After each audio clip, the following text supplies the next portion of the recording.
Kalau nasionalnya itu kan di 84 tahun ke atas ya. Tapi untuk kasus Sumsel ya karena ada beberapa jamaah yang sudah meninggal sehingga dia masuk yang 82 tahun masuk kategori lansia. Jadi dari pemberangkatan sampai pemulangan dana yang kita atau rupiah yang kita butuhkan itu untuk satu jamaah ada 98.500.000.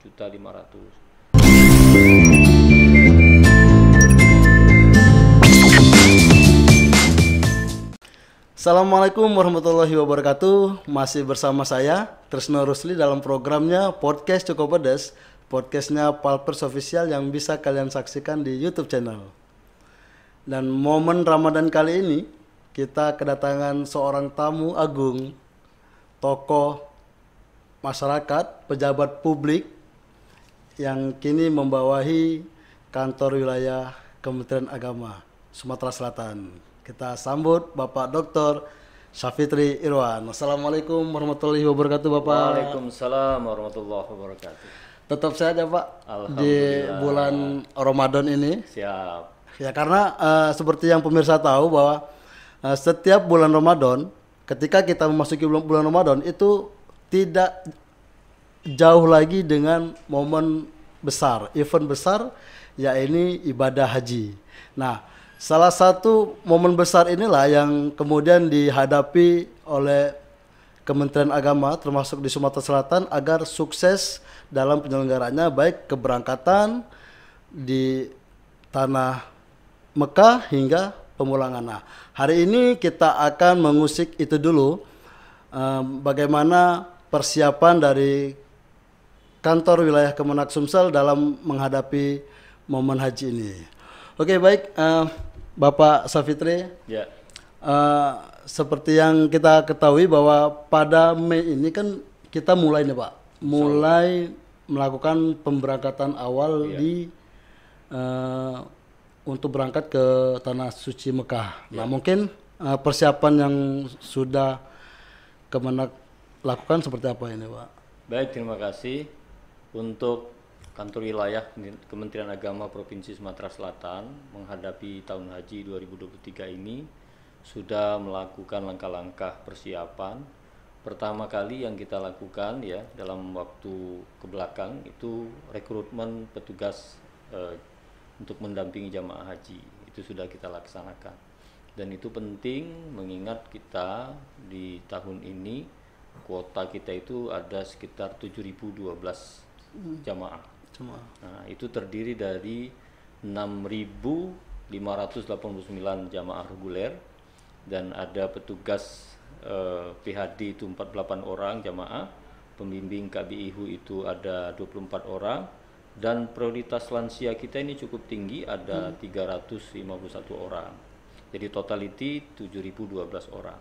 Dari 7.012 orang jamaah itu yang berusia 65 tahun ke atas itu kurang lebih 65%. Wow. Sangat tinggi. 65 ke atas. 65 tahun ke atas. Dari 7.012 jamaah itu 65% itu berusia 65 tahun ke atas. Ya, karena ada peraturan dari kerajaan Saudi tahun 2021-2022 yang pemberangkatan jamaah dibatasi usia 65 tahun ke bawah. Jadi numpuknya di tahun ini.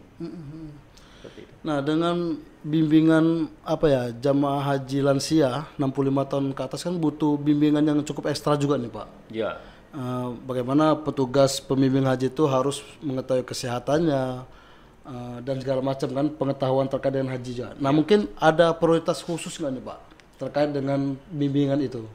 Ya, jadi salah satu materi ya yang disampaikan kepada calon jamaah haji maupun petugas yang mengiringi jamaah itu ada materi moderasi beragama.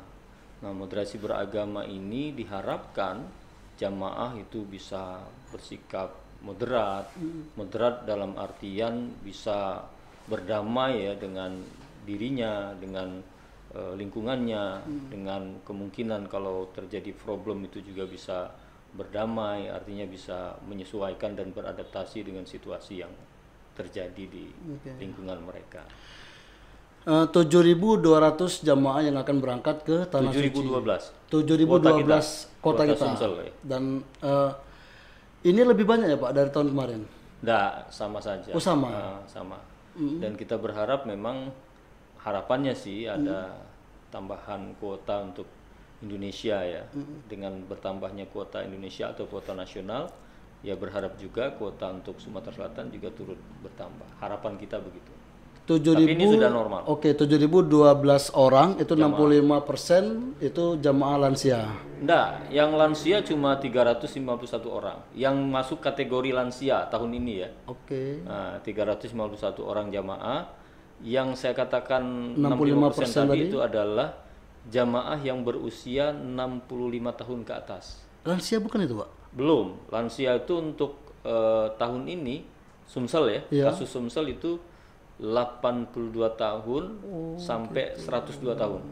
Nah, itu untuk Itu Sumsel. baru masuk kategori lansia, 82 tahun sampai 102 tahun. Iya, kalau nasionalnya itu kan di 84 tahun ke atas ya. Tapi untuk kasus Sumsel ya kan ada beberapa jamaah yang sudah meninggal sehingga dia masuk yang 82 tahun masuk kategori lansia. Tak pikir tadi 65 tahun itu sudah termasuk lansia juga itu Pak.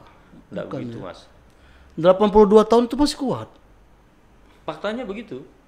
Bahkan yang 102 itu masih kuat. Ada tahun ini. Ada. Tertua 100. 102 tahun dari Sumatera Selatan. Dari mana itu Pak? Saya tidak tahu pastinya tapi ada itu. Oke. Wah, jadi kalau berusia 102 tahun baru melaksanakan ibadah haji ya cukup ekstra juga nih Pak ya. Nah, itu dia. Oke, nah jadi ini kan bukan semata-mata keinginan dari calon jamaah haji juga nih Pak. Ya. Berusia tua baru menunaikan ibadah haji. Mungkin karena faktor daftar tunggu tadi Ya, seperti itu Pak ya. Nah, mungkin untuk tahun ini, seandainya saya nih Pak, saya mendaftar tahun ini bisa berangkat haji itu kapan tuh Pak? Kalau realita yang terjadi hari ini ya, kalau kita daftar hari ini, kemungkinan itu 23 tahun yang akan datang. 23 tahun baru 23 bisa tahun. berangkat. Iya. Kalau lihat kondisi sekarang ya. Oke. Itu kalau rata-rata 7.012 orang kota tadi ya Pak? Iya, dengan kuota yang sekarang ya. Oh iya iya. Artinya kalau pemerintah Arab Saudi Bisa jadi menambah kota itu ya. kemungkinan bisa memperpendek. Bisa. Kalau membatasi malah justru memperpanjang tuh Pak. Pasti ya, kenyataannya kan terjadi Iya, sudah iya, di pandemi kemarin. Heeh. Kita tahun lalu cuma 3.200 jamaah yang bisa berangkat dari kuota normal ya, dan itu akan terjadi penumpukan di tahun-tahun yang berikutnya. Sementara kuota kita kan tetap standar kita dia di 7.000. Di 7.012 tadi ya Pak ya. Oke baik Pak Savitri, berkaitan dengan apa ya, dengan penundaan ibadah haji yang 2 tahun pada masa pandemi kemarin kan, ini ada juga nih, ada kelompok jamaah haji yang harus menambah pelunasan dan ada jamaah haji yang tetap dengan biaya itu yang kalau tidak salah itu tahun 2020 ke bawah ya Pak ya. 2021 ya. 2021. Nah mungkin apa Pak yang mendasari itu orang yang mendaftar di atas 2021 ke atas itu dia harus membayar tambahan biaya itu Pak. Jadi gini, saya belum berani ya untuk berstatement untuk urusan itu, tapi itu jelas pertimbangan agar terjadi harmonisasi ONH ya bagi calon jamaah haji kita, dan itu sudah menjadi keputusan pemerintah hari ini. Tapi saya tidak punya otoritas untuk bicara itu. Kalau biaya perjalanan haji hari ini 49 juta ya Pak ya? Realnya sih kalau mau jujur ya, Heeh. kita itu di angka 98.500.000. Oke. Tapi karena ada subsidi maka muncul di angka. Nah, ini yang harus dipahami gitu. Sesungguhnya ONH kita itu tanpa subsidi itu ada di angka 98.500.000 itu. Nah, karena ada subsidi pemerintah, maka muncullah angka 48 juta sekian itu. Oke, jadi 90 juta. 8.500.000. 98 juta. Iya, 500. 49 juta itu biaya perjalanan haji. Nah, itu sisanya disubsidi oleh pemerintah. Subsidi. Itu berkaitan dengan apa itu Pak? Begini, Mas. Jadi kita ini kalau mau hitung-hitungan ya, jadi dari pemberangkatan sampai pemulangan, dana yang kita atau rupiah yang kita butuhkan itu untuk satu jamaah ada 98.500.000. Nah, oleh pemerintah dengan kebijakan itu disubsidilah ya setiap jamaah itu sehingga muncul angka 48 juta sekian itu. Oke, gitu. Gitu loh. Dan Atas ini yang sisa- harus dipahamkan kepada kita semua tentunya. Atas sisa dari 48 juta itu disubsidi oleh pemerintah. Di pemerintah disubsidi Dibayar oleh pemerintah Betul. sebetulnya, Pak ya. Oke Pak, berkaitan dengan kembali ke persiapan ini Pak. Kan ada 7.212 jamaah yang akan berangkat ke Tanah Suci untuk tahun ini. Nah, mereka ini kan butuh apa ya? Kalau dulu kan persiapan datang ke asrama haji, kemudian menginap, baru esokannya berangkat seperti itu Pak. Nah, untuk satu kloter itu biasanya diberangkatkan ada berapa jamaah itu Pak? Kalau untuk Sumsel ada 450 satu kloter. Satu kloter 450. Jadi kita estimasi ada 16 kloter untuk Sumsel. Oke. Itu petugas memang sudah siap ya, sudah siap. Itu tadi dari untuk pembimbing KBIHU-nya ada 24 orang, PHD-nya ada 48 orang, dan ada juga dari kesehatan dari. Nah itu setiap mendampingi setiap kloter itu. Ada PHD-nya, ada petugas kloternya, ada pembimbing ibadahnya, ada petugas kesehatan di situ. Oke. Totality 450 orang per kloter. Per kloter 450 orang termasuk petugas tadi ya Pak ya. Termasuk petugas di dalamnya. Ya saya pikir karena ini momennya sudah menjadi event apa tahunan, ya saya pikir nggak terlalu berat juga untuk bagi Kemendak dalam menjalankan bukan tugas soal itu ya berat Pak ya. atau tidak berat Mas. Karena setiap pelayanan terhadap jamaah ini kan dengan orang yang berbeda, dengan waktu yang berbeda. Jadi kita sebagai Kementerian Agama ya harus selalu senantiasa memberikan pelayanan terbaik lah. Oke. Tantangannya apa Pak itu Pak dalam memberikan pelayanan terbaik tadi? Ya sepengetahuan saya ya tantangannya itu ya gimana kerja tim yang baik lah gitu.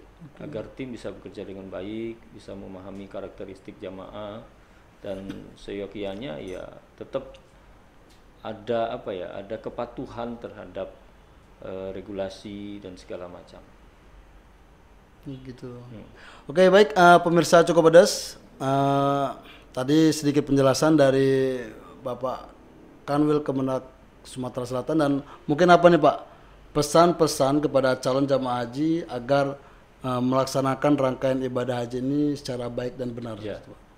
Baik, pesan kami ya semoga calon jamaah haji Sumatera Selatan senantiasa menjaga kesehatan ya, menjaga kebugaran tubuhnya, dan juga melaksanakan aktivitas-aktivitas yang seperlunya saja, jangan sampai mengganggu apa ya konsentrasi juga kesehatan jamaah pada saat pemberangkatan nanti.